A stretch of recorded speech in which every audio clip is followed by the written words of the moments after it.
C'est pas des départs en vacances, hein. Ce sont des gens qui fuient la guerre, qui fuient vers l'ouest. L'Ukraine, c'est grand comme la France. On parle pas là de Syriens qui fuient des bombardements du régime syrien soutenu par Vladimir Poutine. On parle d'Européens qui partent dans leurs voitures qui ressemblent à nos voitures, qui prennent la route et qui essayent juste de sauver leur vie, quoi.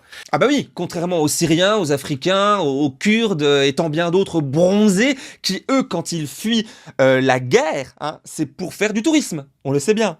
Ou pire encore, c'est pour venir nous piquer notre travail. Ou vivre au crochet de nos aides sociales si confortables. Parce que, comprenez bien, si Vladimir Poutine fait effectivement la guerre à l'Ukraine, nous, en solo ou avec nos potos USA, on ne fait pas la guerre, nous, en Irak, en Afrique, au Sahel, en Afghanistan, en Libye, en Palestine, non, tout ça, non.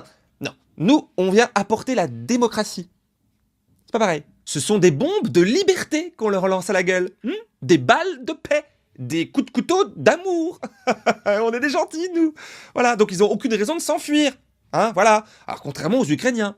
C'est pour ça qu'on va bien les accueillir, hein, et pas les laisser crever, eux, dans des bidonvilles à Paris ou à Calais, où l'on envoie notre police H24 avec des cutters pour lacérer les tentes de fortune et couper l'eau. Oui, ça, ce sont des images filmées il y a quelques jours en France. Mais rassurez-vous, dormez tranquille, il s'agit là de réfugiés pas de bonne qualité. Voilà.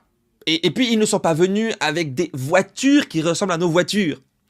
Comme le disait si bien Philippe Corbet pour bien nous faire comprendre que toutes les vies humaines ne se valent pas, quelque part, au fond. Plein de bon sens, ce garçon.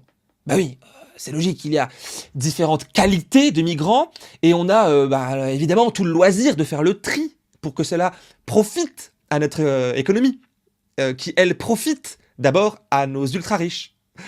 Ah, quel beau projet!